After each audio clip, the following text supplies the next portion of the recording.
আসসালামু আলাইকুম। Vivo X100, এটা হচ্ছে 12 জিবি র্যাম, 256 জিবি স্টোরেজ।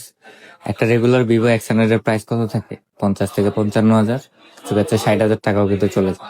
তবে এটার প্রাইস থাকবে আজকে প্রায় অবিশ্বাস্য প্রাইসে। এর জন্য ভিডিওটা দেখুন।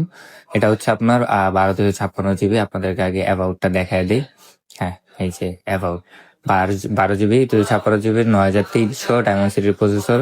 আর হচ্ছে গিয়ে কন্ডিশনটা তো ফার্স্টে দেখাইছি, কন্ডিশন মোটামুটি ফ্রেশ আছে, টুকটাক একটু স্ক্র্যাচ আছে, কিন্তু এটা ক্যামেরা 3x টা কাজ করে না। আপনার পোর্ট্রেট মোডে 1x থেকে যত এক্স পর্যন্ত আছে, পোর্ট্রেট মোড একদম অল ওকে। এই ফোন গুলা কিন্তু মানুষ কিনে পোর্ট্রেটে ছবি তোলার জন্য, কিন্তু হচ্ছে আপনার ভিডিও এবং ফটো মোডে 3x টা কাজ করে না। এছাড়া বাকি অল ওকে আছে। এই অবস্থায় এই ফোনটা যারা নিতে চান তারা কিন্তু আমাদের থেকে পেয়ে যাবেন মাত্র 34,500 টাকায়। জাস্ট 3x কাজ করে না, এই কারণে কিন্তু আপনার প্রায় 20,000 টাকার কাছাকাছি ফোনটায় ডিসকাউন্ট পাচ্ছেন। আর যেটা আপনাদের অতিরিক্ত দরকারি পোর্ট্রেট মোডের কিন্তু অল জুমলেস কাজ করতেছে। তো এই ফোনটি নিতে চাইলে অবশ্যই আমাদের সাথে ফেসবুকে এবং হোয়াটসঅ্যাপে যোগাযোগ করে অর্ডারটি কনফার্ম করে ফেলুন, অথবা কিন্তু চলে আসতে পারেন আমাদের স্মার্ট টিকের যে কোনো আউটলেট। সকলকে ধন্যবাদ।